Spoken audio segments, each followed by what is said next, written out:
రండి పిల్లలు, ఈరోజు మనం బుద్ధి వైభవంలో గొప్పవాడైన బృహస్పతిని గురించి తెలుసుకుందాం.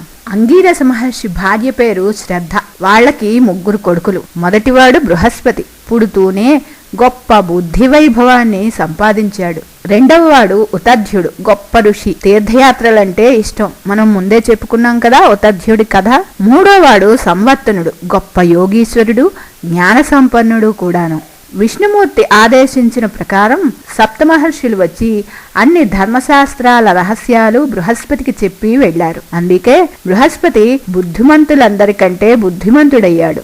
ఒకసారి మనం ఎంత శక్తి ప్రజ్ఞ ఉన్నా కూడా చక్కటి గురువు ఉంటేనే మనం రాణించగలం అనుకున్నారు దేవతలు. గురువుగా ఎవరుంటే బాగుంటుందా అని కూడా ఆలోచించారు. చివరికి అందరూ కలిసి బృహస్పతిని గురువుగా పెట్టుకోవాలనుకుని బృహస్పతి దగ్గరికి వెళ్లి అడిగారు. నాకంటే గొప్పవాడు శుక్రాచార్యుడున్నాడు, నా సోదరుడు సంవర్తనుడున్నాడు, ఇంకా ఎంతో మంది పెద్దలుండగా నన్ను అడుగుతున్నారు, నేనెందుకు అర్హుడిని అవునో కాదో ఆలోచించండి అన్నాడు బృహస్పతి. దేవతలందరూ ఏకకంఠంతో గురు పదవిని తీసుకుని ఆ సామ్రాజ్య సింహాసనాన్ని ఎక్కే అర్హత నీకంటే ఇంకెవరికీ లేదని మీ దగ్గరకు వచ్చాము, మీరింక ఆలోచన వద్దని ప్రార్థించారు. బృహస్పతి మహాప్రసాదంగా తీసుకుని మీరు చెప్పినట్లే అంగీకరిస్తున్నాను అన్నారు. దేవతలు దిక్పాలకులు 2 వైపులా కొలుస్తుండగా అప్సరసలు నాట్యం చేస్తుండగా ఐరావతం మీద ఇంద్రుడికి ముందు కూర్చోబెట్టుకుని బృందారకులు మందారాలు వర్షంగా కురిపిస్తూ ఉంటే దేవనగరానికి తీసుకువెళ్లి గురుసింహాసనం మీద కూర్చోబెట్టి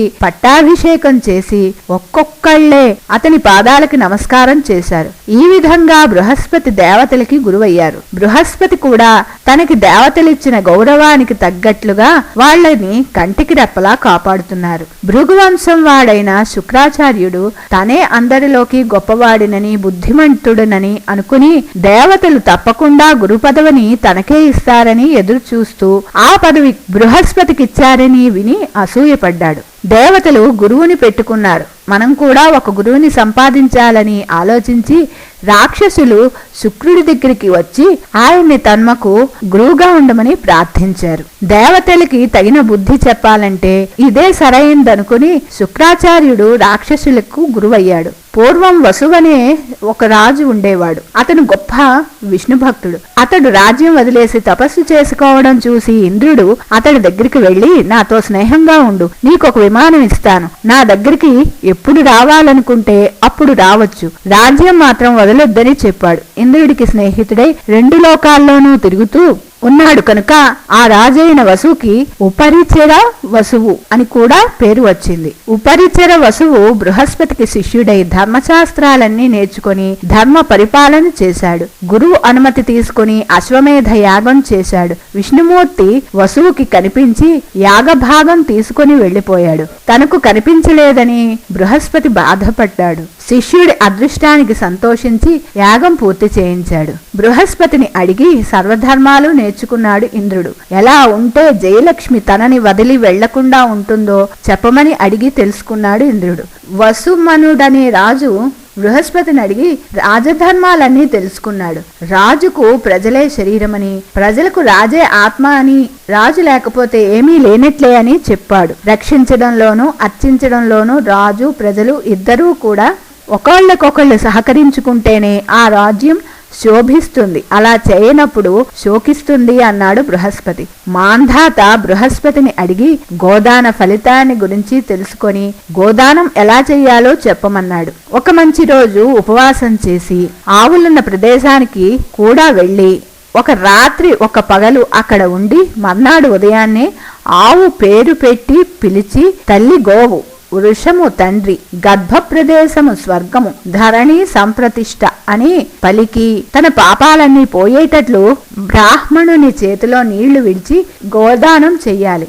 కోపం లేనివాడు మాత్రమే ఈ దానానికి అర్హుడని చెప్పాడు బృహస్పతి. ఆశ్వయుజ మాసం బహుళాష్టమి మొదలు 3 రోజులు ఉపవాసం చేసి పశువుల శాల నుండి గోమూత్రము గోమయము తీసుకుంటే అనుకున్నవన్నీ నెరవేరుతాయని కూడా చెప్పాడు బృహస్పతి. మాంధాత బృహస్పతి చెప్పినట్లు చేసి మోక్షాన్ని పొందాడు. ఒకనాడు మనువు బృహస్పతిని జ్ఞానయోగం గురించి తెలియచెప్పమన్నాడు. మంచి పనులు చెయ్యడం నిష్ఠగా ఉండడం జ్ఞానయోగం అనిపించుకుంటుంది. అమావాస్య నాడు చంద్రుడు కనిపించకపోతే చంద్రుడు లేనట్టేనా?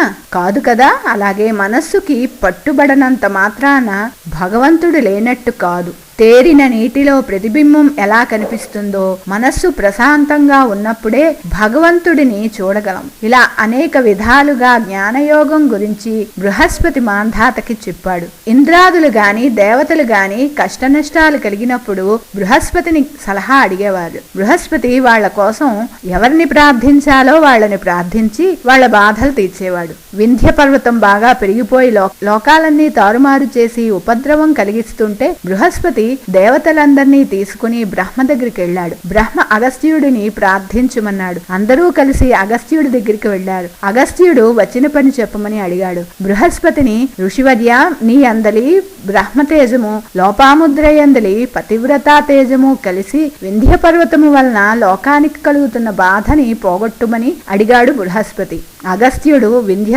గర్వాపహరణం చేసి లోకానికి మంచి చేశాడు. శుక్రాచార్యుడు రాక్షసుల్ని దేవతల నుంచి రక్షించడానికి కావలసిన మంత్రశక్తులు సంపాదించాలని ఈశ్వరుణ్ణి గురించి తపస్సు చేయడానికి వెళ్ళాడు. ఆ సమయంలో బృహస్పతి శుక్రాచార్యుడి రూపం ధరించి రాక్షసులందరికీ వేదశాస్త్రాలన్నీ అబద్ధాలని, వాటి వల్ల ముక్తి ఏమీ రాదని, సురాపానం చెయ్యవచ్చని, యజ్ఞ సమయంలో చేసే బలి మంచిదని, యజ్ఞ పశువుకి మోక్షం రాదని చెప్పాడు. యజ్ఞ పశువుకి మోక్షం వస్తుందంటే తమ వాళ్లనే యజ్ఞ పశువులుగా నియమించవచ్చు కదా అన్నాడు. యజ్ఞోపవీతం తీసేయమన్నాడు. ఆచారాలన్నీ వదిలేసి చక్కగా దిగంబరంగా ఇష్టం వచ్చినట్లు ఉండవచ్చని, జాతి మత భేదాలు ఉండక్కర్లేదని చెప్పాడు బృహస్పతి.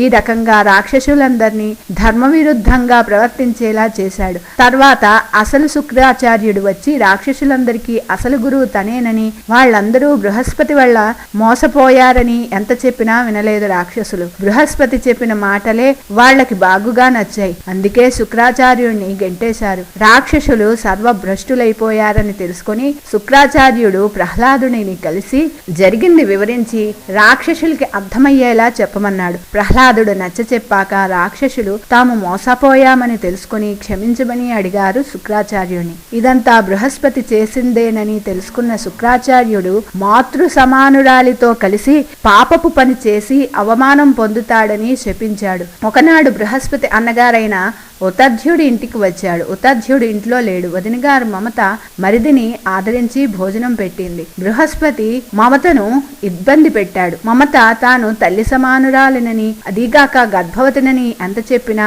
వినలేదు. తీర్థయాత్రల నుంచి వచ్చిన ఉతధ్యుడు జరిగింది విని ఇదంతా శుక్రాచార్యుడి శాపం వల్ల జరిగిందని తెలుసుకుని మమతను ఓదార్చాడు. బృహస్పతిని మాత్రం వదిలిపెట్టలేదు. బృహస్పతి భార్యకు కూడా తన భార్యకు జరిగినట్లే జరుగుతుందని శపించాడు. కొంతకాలం తర్వాత బృహస్పతి తారని పెళ్లి చేసుకుని సుఖంగా ఉన్నాడు. శశాంకుడు అంటే చంద్రుడు బృహస్పతి శిష్యుడు.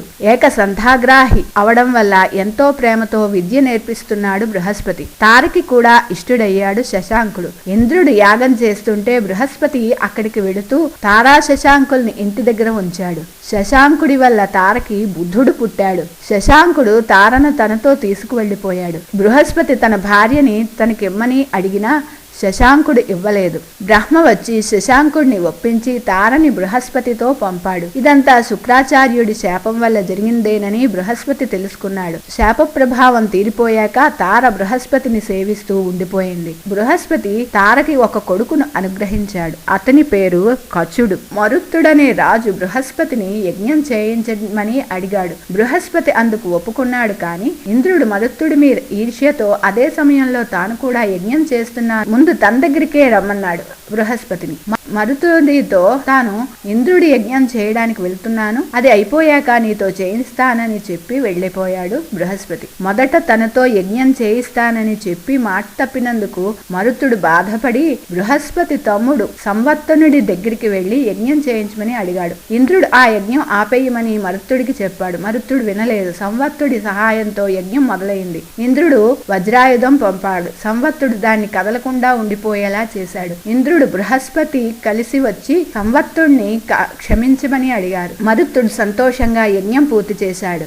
బృహస్పతి నర్మదా నదీ తీరంలో వాచస్పతి అనే పేరుతో గురుకులాన్ని ఏర్పాటు చేసి ఎంతో మంది శిష్యులకి జ్ఞానోపదేశం చేస్తున్నాడు. వాళ్ల కోసం అన్ని సౌకర్యాలు కూడా ఉండేలా చేస్తూ జ్ఞాన రహస్యాల్ని బోధిస్తున్నాడు. ఛాయ సూర్యుల కుమారుడైన శని తండ్రి సూర్యుణ్ణి తనకి కూడా విద్య నేర్పించమని అడిగాడు. కుమార, విద్యాబుద్ధులు నేర్పించగల వాళ్లలో బృహస్పతిని మించిన వాడు లేడని, అతని దగ్గరికి వెళ్లి నేర్చుకోమని చెప్పాడు సూర్యుడు. బ్రాహ్మణ బాలుడి రూపం ధరించి బృహస్పతిని శిష్యుడిగా అనుగ్రహించమని అడిగాడు శని. అందుకు అంగీకరించి విద్యాబుద్ధులు నేర్పుతున్నాడు బృహస్పతి. అందరికంటే ముందే నేర్చుకుని బృహస్పతికి ప్రియ శిష్యుడయ్యాడు శనీశ్వరుడు. ఇంత వెంటనే చెప్పింది చెప్పినట్లుగా నేర్చుకుంటున్న విద్యార్థి వీడెవడా అని ఆశ్చర్యంతో దివ్య దృష్టితో చూసి, నువ్వు నాకు అసత్యం చెప్పే విద్య నేర్చుకున్నావు కనుక నీ దృష్టి క్రూరంగాను నువ్వు జనాల్ని పీడించేవాడివిగాను ఉంటావని శపించాడు శనిని బృహస్పతి. నన్ను శపించావు కాబట్టి నా పీడ నీకు కూడా తప్పదని, అయినా గురుదేవుడవు కనుక ప్రమాదం ఉండదని ప్రతిశాపం ఇచ్చి వెళ్ళిపోయాడు శనీశ్వరుడు. ఒకనాడు బృహస్పతికి రాజు కొడుకుని తనే చంపినట్లుగా అపనింద వచ్చింది. అతడు వెంటనే శనిని తలుచుకున్నాడు. శని అశరీరవాణిగా వచ్చి రాజకుమారుడు ఊయల్లోనే ఉన్నాడని చెప్పాడు. రాజు మంత్రులు బృహస్పతిని క్షమించమని అన్నారు. బృహస్పతి ఇది మీ తప్పు కాదు, శని పీడ వల్ల జరిగిందని చెప్పాడు. శని అక్కడ ప్రత్యక్షమై గురువుగారి పాదాల మీద పడి క్షమించమని అడిగాడు. మంచివాళ్ల జోలికి మాత్రం వెళ్ళవద్దని చెప్పాడు బృహస్పతి శనేశ్వరుడికి. బృహస్పతి చెప్పిన ధర్మాలన్నీ బృహస్పతి స్మృతి అనే పుస్తకంలో ఉన్నాయి. ఇంద్రుడికి చెప్పిన ధర్మాల గురించి కూడా ఇదే పుస్తకంలో వివరించబడి ఉన్నాయి. ఇది దేవతల గురువు బృహస్పతి కథ. బాగుందా అన్నారు తాతగారు.